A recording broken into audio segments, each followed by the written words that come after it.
बिस्मिल्लाहिर्रहमानिर्रहीम और अस्सलाम वालेकुम। 16 मार्च और पाकिस्तान में हफ्ते की शाम। आज अभी तक की इम्पॉर्टेंट ख़बरें और मेरा तज्जिया। आज भी काफ़ी सारी ख़बरें, इसलिए रन डाउन की बजाय सीधा ख़बरों की तफसील की तरफ चलते हैं। लेकिन उससे पहले आपको याद करवाएं कि आपने अगर अभी तक इस चैनल को सब्सक्राइब नहीं किया ज़रूर कीजिए, ताकि आप हमारी आवाज़ को मौसर और तवाना बना सकें और ये दूर तक जा सके। पहली खबर आपके सामने अडयाला जेल रावलपिंडी से रखते हैं, जहां पर आज सहाफ़ियों की इमरान खान से बातचीत हुई है। बहुत सारे सवालात पूछे गए और उनके इमरान खान की तरफ से बड़े वाज़े दो टोक जवाबात दिए गए। पहला सवाल तो हस्बे तवक्को वही पूछा गया जो पिछले 2 दिन से एक पूरा बयानिया गढ़ा जा रहा था पाकिस्तान तहरीक इंसाफ के ख़िलाफ़, इमरान खान के ख़िलाफ़, मेरी ज़ात के ख़िलाफ़, और वो था जो वाशिंगटन में IMF के दफ्तर के सामने मुजाहरा हुआ और उसको जियो टीवी और उसके पीछे ख्वाजा आपको याद होगा आसिफ का ट्वीट और उसके पीछे लौंडा लपाड़ा जी मंसूर अली ख़ान का एक पूरा वीलॉग, वो सब ये साबित करने की कोशिश कर रहा था कि पाकिस्तान तहरीक इंसाफ ने कोई मुल्क दुश्मनी काम किया है या शहबाज गिल ने और फ़ौज के ख़िलाफ़ वहाँ पर कोई नारेबाजी की है। यही सवाल आज इमरान खान से पूछा गया। 2 हिस्सों में सवाल पूछा गया। पहला सवाल ये पूछा गया कि शहबाज गिल और उनके साथियों ने IMF की बिल्डिंग के सामने वाशिंगटन DC में मुजाहरा किया है, तो क्या आपकी इसे ओनरशिप है या आप इस मुजाहरे को दुरुस्त समझते हैं? तो उन्होंने कहा कि बिल्कुल, मुजाहरा करना सबका हक है, मुजाहरा किया गया तो उसमें कौन सी बुरी बात है। ख़त भी हमने सिर्फ यही लिखा है और मुजाहरे में भी वहाँ हमारी यही डिमांड है कि लूटा हुआ मैंडेट जो है उसका फ़ैसला हो, डेमोक्रेसी हो, जो वोट चोरी किया गया उसका हिसाब हो। इतनी सी बात हम कर रहे हैं और तो हम कुछ नहीं कर रहे हैं। उसके बाद दूसरा सवाल उनसे ये पूछा गया कि वहाँ पर जो फ़ौज के नारे लगे, आप क्या उनके हक़ में हैं? तो जैसा मैं भी आपको पिछले वीलॉग में बता चुका कि वहाँ पर PTI के जितने भी लोग थे उनमें से किसी ने भी अपनी फ़ौज के ख़िलाफ़ ना कभी नारे लगाए, ना हमारी ये पॉलिसी है, ना इमरान खान की ये पॉलिसी है। हम कभी भी अपने किसी इदारे भी, ये सिर्फ फ़ौज की बात नहीं, हमारे मुल्क का कोई भी इदारा है उसके ख़िलाफ़ हम नारा नहीं लगा सकते, क्योंकि शख्सियात के साथ डिफरेंस ऑफ ओपिनियन हो सकते हैं, इदारों के साथ डिफरेंस ऑफ ओपिनियन नहीं हो सकते। मुल्क और मुल्क के इदारे जो हैं वो सभी की मलकियत होते हैं। कोई इदारा जितनी किसी और की मलकियत है उतना ही मेरा है, तो मैं किसी इदारे के ख़िलाफ़ और उस इदारे के होलिस्टिकली उसके अंदर इतने सारे लोग हर इदारे के अंदर काम करते हैं, मैं उन सब लोगों के ख़िलाफ़ कैसे नारेबाजी कर सकता हूँ? तो वहाँ पर मेरी ज़ात ने या पाकिस्तान तहरीक इंसाफ के जितने लोग भी थे उन्होंने मेरे सामने एटलीस्ट मेरी मौजूदगी, जितनी देर मैं वहाँ पर था, मेरी मौजूदगी में वहाँ पर उन्होंने ना पाकिस्तानी फ़ौज के ख़िलाफ़ कोई नारेबाजी की और ना ही किसी और इदारे के ख़िलाफ़ की। तो इमरान खान साहब से आज ये सवाल पूछा गया, उन्होंने कहा मेरे बिल्कुल इल्म में नहीं और बिल्कुल वो दुरुस्त कह रहे हैं, क्योंकि ये हमारी पार्टी पॉलिसी है ही नहीं, ना चेयरमैन की तरफ से हमें कभी ऐसी कोई इंस्ट्रक्शंस हैं और ना ही हमारी पार्टी की ये पॉलिसी है कि हमने किसी भी इदारे के ख़िलाफ़ कोई नाराबाजी करनी है या कोई महाज खोलना। हम तो वहाँ पर सिर्फ एक एजेंडा लेकर गए थे और वो वन लाइनर एजेंडा था कि पाकिस्तान के अंदर मैंडेट लूटा गया है, अवाम की जो राय थी उसका एहतराम नहीं किया गया, इलेक्शन रिजल्ट बदले गए हैं और IMF ने क्योंकि इसकी श्योरिटी मांगी थी और दी थी, तो अब वो उसके ऊपर एक्ट अपॉन करे। वन लाइन ये एजेंडा था, ना किसी इदारे के ख़िलाफ़ नारे मारने गए थे। हाँ, वहाँ पर बिल्कुल ट्रक फिर रहे थे, जो दोबारा से मैं फिर से एक दफ़ा पहले भी वाजे किया, दोबारा कर रहा हूँ, वो पाकिस्तान तहरीक इंसाफ ने ऑर्गेनाइज़ नहीं किए थे। वो जो पाकिस्तान फ़र्स्ट ग्लोबल है, उन्होंने फ़र्स्ट पाकिस्तान ग्लोबल जो एक यहाँ पर फोरम है, उन्होंने या शायद किसी और NGO ने उसको वहाँ पर जो पाकिस्तानियों का यहाँ कोई फोरम हो उन्होंने उसे फ़ंड किया हो या ऑर्गेनाइज़ किया हो, लेकिन वो पाकिस्तान तहरीक इंसाफ के इल्म में नहीं है, ना वो मेरे इल्म में है। उनके ऊपर डिफरेंट किस्म की तस्वीर चल रही थी, इमरान खान की भी, पाकिस्तान की भी, पाकिस्तान के आर्मी चीफ़ की भी, उसके ऊपर डिफरेंट तस्वीर चल रही थी, लेकिन वो पाकिस्तान तहरीक इंसाफ की ऑर्गेनाइज्ड, और ये पूरा प्रोटेस्ट भी ये डिफरेंट फोरम्स ने ऑर्गेनाइज़ किया था। मैं वहाँ पर मौजूद था और मैं वहाँ पर गया और जिस तरह दूसरे सारे पाकिस्तानी गए ऐसे वैसे हम भी गए। तो आज इमरान खान ने एक तो इसके ऊपर 2 टोक अपना जो रिस्पॉन्स था वो दिया, और जो चाहा जा रहा था, एक तो ये चाहा जा रहा था कि इमरान खान को गलत तरीके से सवाल पूछ के उनसे कोई गलत तरीके का जवाब ले लिया जाए, तो उन्होंने वाजे किया कि किसी नाराबाजी का मुझे इल्म नहीं है। हाँ, जो एहतजाज हुआ वो दुरुस्त किया गया और जिन भी दोस्तों ने वहाँ एहतजाज किया वो दुरुस्त किया। अच्छा जी, अगली इमरान खान साहब ने आज बात बात बताई है कि जब वो अडयाला जेल में थे तो वहाँ सख्त ज़्यादती की गई, ज़मीन पर सुलाया गया, नंगी ज़मीन पर सुलाया गया, बगैर चटाई के तोड़ने की कोशिश की गई। हर मुमकिन जुल्म जो अटक जेल थी, अटक जेल में जब वो थे उसके बारे में उन्होंने बताया कि बहुत सख्ती थी वहाँ पर। लेकिन इमरान खान अल्लाह का सब्र शुक्र करने वाले आदमी हैं, वो वक्त भी गुजर गया, ये भी गुजर रहा है। और उसके अलावा अली अमीन गंडापुर की मुलाकात के बारे में उन्होंने जो सवाल पूछा सहाफ़ियों ने, उस पर उन्होंने यही जवाब दिया कि उन्हें लग रहा है कि शायद वफाकी हुकूमत केपी को पैसे ना दे और अली अमीन गंडापुर को हर सूरत कोशिश करनी चाहिए कि इनसे खैबर पख्तूनख्वा की आवाम के लिए फ़ंड्स लें वक्त पर, ताकि वहाँ पर तरक्याती जितने भी काम हैं वो वक्त पर किए जा सकें। उसके बाद जो एक आजकल कॉन्फ्लिक्ट चल रहा है कि किस पार्टी को ज्वाइन करना चाहिए था, किसको नहीं करना चाहिए था, उस पर भी इमरान खान ने जो जवाब दिया, मेरा ख्याल उसके बाद अब बहस ख़त्म हो जानी चाहिए। और मेरी पाकिस्तान तहरीक इंसाफ के तमाम अकाबरीन और वर्करों से ही गुजारिश है कि ये ख़त्म कर दें ये ब्लेम गेम कि जी ये किया तो गलत हो गया, ये किया तो गलत हो गया, ये किया। उसमें थोड़ी सी मुझे समझ आती है, जितने भी वकला रहनुमा हैं उनकी मजबूरी को भी आपको समझना पड़ेगा। जो सोशल मीडिया के लोग हैं और दूसरे, वो कभी भी अदालतों के ऊपर तनकीद नहीं कर सकते, वो जस्टिस काजी साहब पर तनकीद नहीं कर सकते। और वो कभी भी, मुझे याद है कि एक दफ़ा मैंने जस्टिस काजी साहब पर थोड़ी तनकीद कर दी तो एक हमारी पार्टी के सीनियर वकील थे, उन्होंने इस चीज़ को माइंड किया क्योंकि वो उनके कुलीग हैं। और इसमें मैं उनको गलत नहीं कह रहा, वो रोज़ सामने पेश होते हैं, उन्होंने रोज़ का उनका लेना देना है उनके साथ, उनके कुलीग्स हैं, दोस्तियां हैं, चैम्बर्स की दोस्तियां हैं, वकला पॉलिटिक्स है। इसलिए अब वकला का मसला ये कि जब वो बयानबाजी करते हैं तो वो ये भूल जाते हैं कि पाकिस्तान तहरीक इंसाफ से बल्ले का निशान काजी साहब ने रात के 11 बजे केस लगाया था। जी हाँ, वो अर्जेंटली सुना था केस, याद कीजिए। तो असल मसला ये नहीं है कि तहरीक इंसाफ ने सुन्नी इत्तेहाद कौंसिल से क्यों किया, बल्लेबाज से क्यों किया, शरानी साहब से क्यों नहीं किया, फलां से क्यों नहीं किया, ये नहीं है। इस सारी बीमारी की जड़ वो रात 11 बजे अर्जेंट लिस्ट में डाल के काजी साहब का केस सुनना, हमारा पहले तो बल्ले के निशान का, फिर बल्ला कानून के खिलाफ जाके छीनना, वो है असल वजह। और उसके बाद आप किससे मिलते, कैसे मिलते, नतीजा यही निकाला जाना था।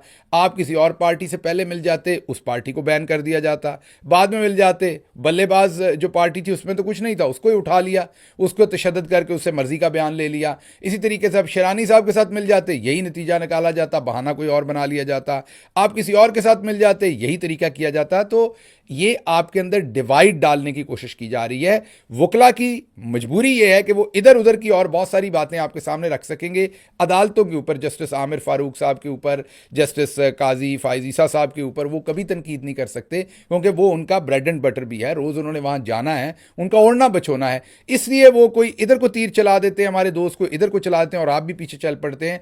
इस मौजू को छोड़िए, असल बात यह है कि पूरे का पूरा सिस्टम चौधरी निज़ामुद्दीन की क़यादत में पाकिस्तान तहरीक इंसाफ को दीवार के साथ लगा रहा था और रात के 11-11 बजे अदालतों के अंदर ये कॉज लिस्ट के अंदर चीज़ें फ़िक्स करके हमसे गैर कानूनी चीज़ तौर पर ये चीज़ें छीनी गई। अब अगर आप इस चक्कर में लग जाएंगे तो जो मेन मुद्दा है उससे आप हट जाएंगे। इस टाइम फोकस होना चाहिए इमरान खान को जेल से बाहर निकालने का, वन, और दूसरा फोकस होना चाहिए धांधली से जो हमारी सीटें लूटी गई हैं उसको, और लीडरान को कोशिश ये करनी चाहिए कि लोगों को बाहर निकालें, जलसा जुलूस हो, अवाम एहतजाज करे। ये हाथ पे हाथ रख के हमें नहीं बैठना चाहिए। मैं कोर कमेटी में भी ये आज कह चुका हूँ, बड़ा क्लियरली अपना पॉइंट ऑफ व्यू मैंने वहाँ पर भी अपने तमाम दोस्त अहबाब जितने भी हमारे कुलीग्स हैं उनके सामने रखा है कि ये नैरेटिव जो चौधरी निज़ामुद्दीन चाहता है कि हमारे नैरेटिव में रिफ्ट पड़े, एक ये बात करे, एक ये करे, एक इसको कसूरवार ठहराए, एक उसको करे। कसूरवार अगर कोई है तो वो चौधरी निज़ामुद्दीन है और उसके बाद जस्टिस काजी फायजी साहब, बाकी कोई कसूरवार नहीं है। बाकी आप ऐसे ही इधर उधर की टामक टोलियां मार रहे हैं। असल ये दो हैं, अगर तो if you can say that then say it. फिर जो असल बात है वो सिंपल ये है कि हमें इमरान खान को जेल से कैसे बाहर निकालना है और हमें अपना लूटा हुआ जो मैंडेट है उसके लिए आगे क्या करना है। जो पीछे हो गया, मैं ये नहीं कह रहा किसी से गलती नहीं हुई होगी, बिल्कुल हुई होगी और कोताही भी हुई होगी, ये भी हो सकता था, वो भी हो सकता था, लेकिन असल जो बात है वो मैंने आपको बता दी कि जो हुई थी। अच्छा जी, अरसा का चेयरमैन तैनात हुआ है और उसके ऊपर नजम सेठी साहब ने एक बहुत ही खूबसूरत स्टोरी की है। उन्होंने बताया है कि अरसा का चेयरमैन लगाया शहबाज शरीफ साहब ने, और अरसा का चेयरमैन जब लगा दिया तो चौधरी निज़ामुद्दीन के कहने पर उन्होंने लगाया तो पीपल्स पार्टी ने शोर डाल दिया, क्योंकि पानी का मसला सिंध पंजाब वो थोड़ी उसके अंदर थोड़ी डेलिकेसी है, तो उन्होंने कहा ये नहीं लग सकता, तो फिर उन्होंने वो रोक लिया। अब नजम सेठी साहब इस पर क्या कहते हैं, सुनिए ज़रा। देखिए, शहबाज शरीफ साहब तो एक फ़ोन कॉल की मार है ना। किसकी? Red line, red line. अच्छा, तो जो उनको कहा गया अगर लगाएं, उन्होंने लगा दिया। तो मेरे ख्याल है उनको तो शायद ये भी नहीं पता होगा कि इरसा है क्या। Indus river river system authority. System authority, और वो कब हुई और क्या उसके अंदर तब्दीली है, उसके पीछे क्या सोच है, और ये जो लगाया जा रहा है, इस क्यों लगाया जा रहा है, लगवाया जा रहा है जफर साहब को क्यों लगवाया जा रहा है। उनको तो बताया कि जी लगा दो, लगाता। जी, शहबाज साहब तो बड़े बिजी आदमी है ना, तो जब फोन आता है वहां से तो वो ही डजंट कि जी क्यों कैसे, ना ना ना, कि जी वो पानी जो है, इतना भी क्या एस्टेब्लिशमेंट को फिक्र आ गया कि पानी सही जा रहा है या पानी सही नहीं जा रहा, किसको मिल रहा है या किसको नहीं मिल रहा। तो एस्टेब्लिशमेंट का ये लेट्स नाउ शैल वी से द मिलिट्री इनकॉर्पोरेटेड, क्योंकि इट्स अ बिजनेस एंटरप्राइज, उनके बिजनेस इंटरेस्ट भी हैं एज यू नो। तो वो उनका क्या इंटरेस्ट था इसके अंदर, देखिए ना, बिकॉज ये तो this is got nothing to do with the military water supplies. पहले पंजाब हुकूमत ने कोई 1 मिलियन 10 लाख एकड़ के करीब ज़मीन लीज आउट कर दिए टू ए मिलिट्री एंटरप्राइज, जिसका नाम है फॉनग्रो, जो कि फौजी फाउंडेशन की एक सब्सिडरी है। उसके साथ तल्लुक़ है फौजी फाउंडेशन का, जो कि वेलफेयर, आर्मी वेलफेयर के साथ जिसका तल्लुक़ है फौजी फाउंडेशन का। ओके, तो अब बात आई कि फॉनग्रो को 1 मिलियन एकड़ ज़मीन पंजाब हुकूमत ने दी है चोलिस्तान के इलाके में और फोर्ट अब्बास के इलाके में। वो सारा डेजर्ट इलाका है, वहाँ कोई पानी वानी नहीं है, वहाँ कुछ भी नहीं होता। तो आपने सुना होगा कि रिसेंटली बहुत इंटरेस्ट है कमर्शियल फार्मिंग के ऊपर, कि जी जो डेजर्ट एरियाज़ हैं पाकिस्तान के, उनको भी आबाद किया जाए और वहाँ भी प्रोडक्शन की जाए। तो उसमें military is now showing interest in commercial farming. उन्होंने प्रॉपर्टी डेवलपमेंट के अंदर की है, सीड डेवलपमेंट के अंदर की है, बैंकिंग के अंदर हैं वो, शिपिंग में वो हैं, एयरलाइंस में वो हैं। तो ये भी एक एरिया था जहाँ कमर्शियल फार्मिंग, इस इलाके के अंदर कोई वो नहीं है, पानी वानी कोई नहीं है। अच्छा, तो एक ये भी था कि ये फीजिबल नहीं होगा जब तक वहाँ पानी नहीं पहुँचेगा। ठीक है, तो पानी पहुँचाने के लिए इरसा के ज़रिए कुछ तब्दीलियों की ज़रूरत पड़ेगी। आपने सुन लिया कि नजम सेठी साहब बता रहे हैं कि वजह क्या बनी, तो अब वजह उन्होंने खुद ही बता दी। हम कहेंगे तो फिर एतराज़ होता है। वो बता रहे हैं कि अब जो जो पाकिस्तानी इस्टेब्लिशमेंट है उनका इंटरेस्ट आ गया है ज़मीनों में भी।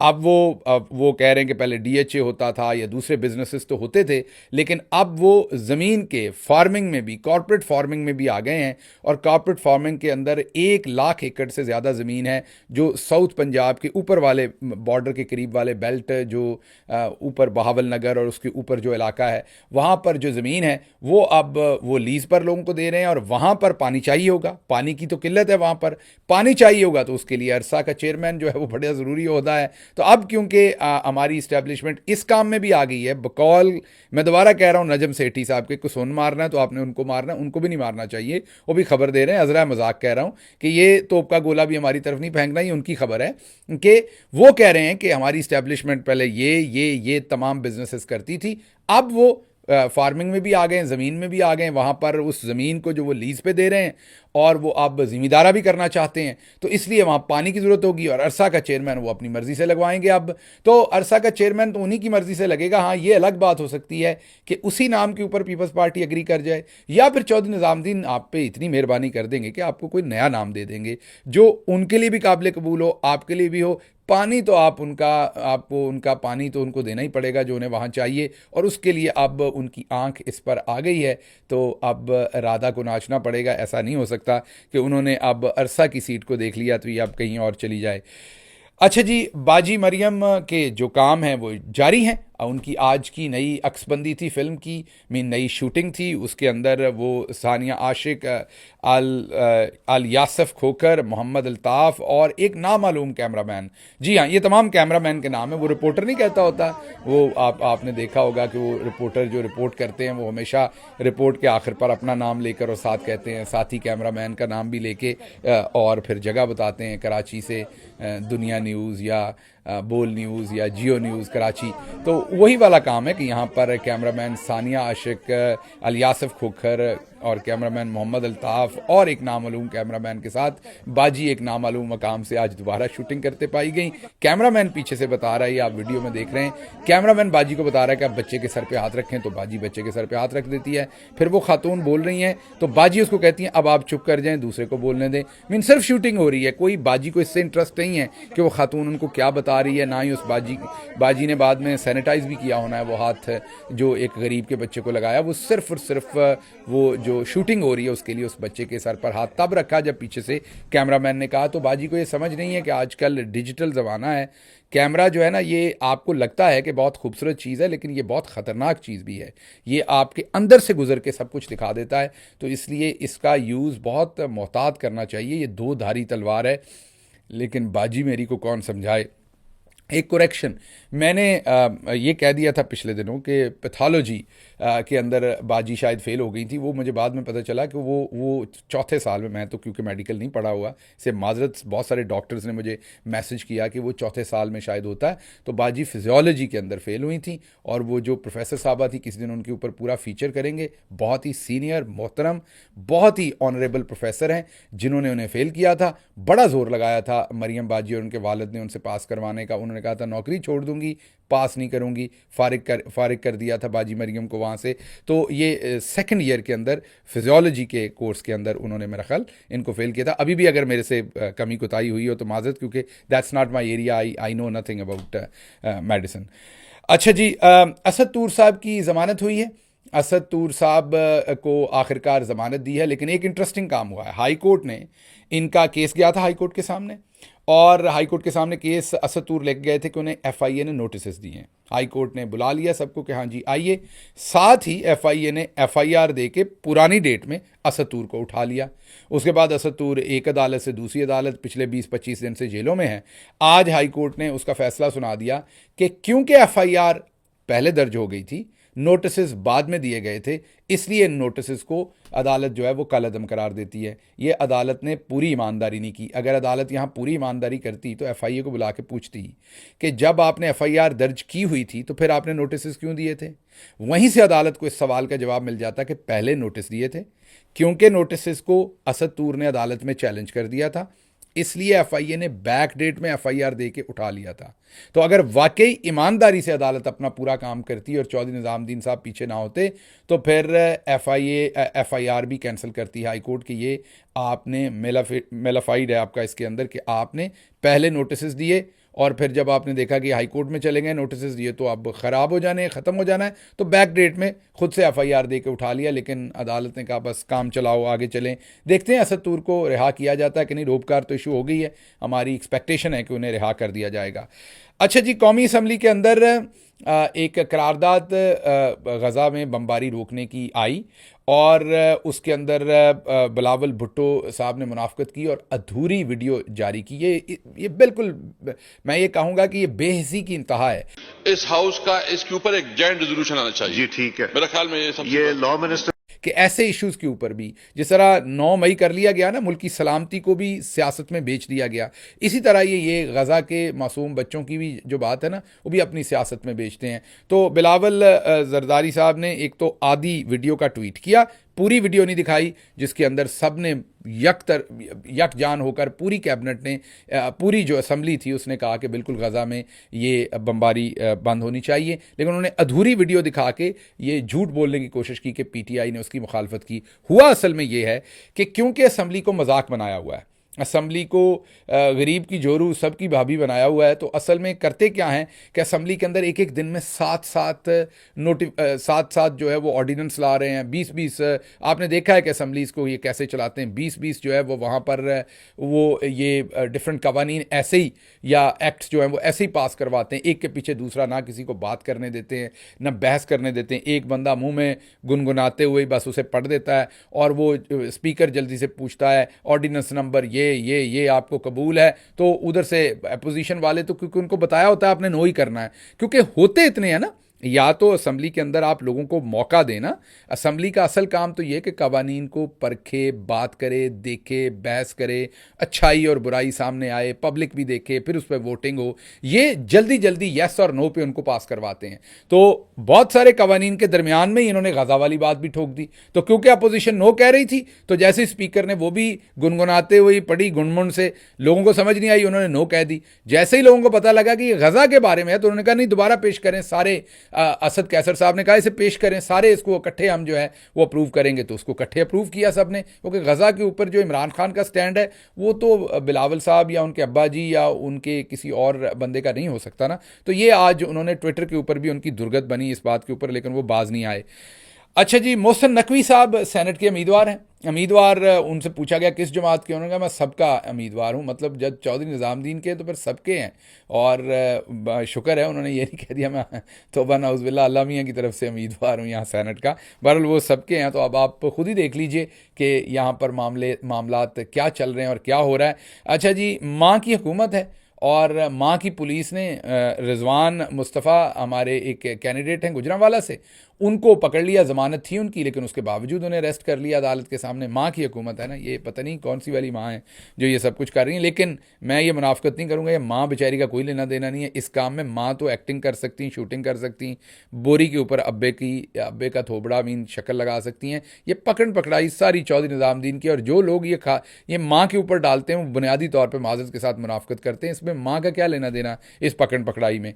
अच्छा जी, अक़वाम मुत्तहिदा की जनरल असम्बली में आज 15 मतलब कि जो कल गुजरा 15 तारीख को वो अमेरिका के अंदर जो 15 तारीख थी उसमें इस्लामोफोबिया के ख़िलाफ़ एक करारदाद मंजूर की गई है। याद कीजिए कि ये दिन इमरान खान की काविशों से इस्लामोफोबिया के तदारक के लिए, उसके ख़िलाफ़ मुहिम चलाने के लिए इमरान खान ने इस दिन को मंसूब करवाया था अक़वाम मुत्तहिदा के अंदर। अच्छा जी, ये थी आज की ख़बरें। इसके साथ साथ आपको ये बताना है कि मुल्क के अंदर जो इस टाइम हुकूमत चल रही है, वो आपने एक सर्कस सुनी होगी, लकी ईरानी सर्कस, आप देखते भी होंगे। तो अब हमें नहीं पता इसे लकी ईरानी सर्कस कहें, इसे लकी बेगानी सर्कस कहें, इसे क्या कहें। तो एक सर्कस चल रही है पूरी, जो सब कुछ कर रहे हैं। शहबाज शरीफ, हमज़ा, शहबाज, नवाज शरीफ, कोई आया वज़ीर आज़म बनने था, उसे आटे के ऊपर एक जो है वो मार्का बना के पेश कर दिया। अब हो सकता है नवाज शरीफ आटे की मिल लगा लें, क्योंकि उनकी शक्ल तो जो है वो पहचानी गई है, ब्रांड तो बनी गया। तो हो सकता है आटे की मिल ही जो है वो इस नाम से बाऊजी आटा के नाम से वो आटा ही लॉन्च कर दें जो हुआ। तो बहरहाल ये जो लकी ईरानी सर्कस है हुकूमत के नाम पर चल रही है, कोई कुछ कह रहा है, कोई कह रहा है 50 रुपये फ़ी किलोमीटर के ऊपर बाजी दफ्तर पहुँच जाती हैं हेलीकॉप्टर के ऊपर। वो कहता है कि मेरे पास तो घर ही नहीं है तो किराए पे हूँ। वो उधर से जावेद लतीफ़ कहते हैं कि जनाब वाला नवाज शरीफ को तो बुला के उनके साथ ज़्यादती की गई है। और मीन तरह तरह के बयान हैं। इस सब के ऊपर आज का तज्जिया हमारा जो है हमारे पंजाबी वीलॉग में वो देखिए। और इसके साथ ही मुझे इजाज़त दीजिए। अल्लाह आपका हामी और नासिर हो। पाकिस्तान जिंदाबाद।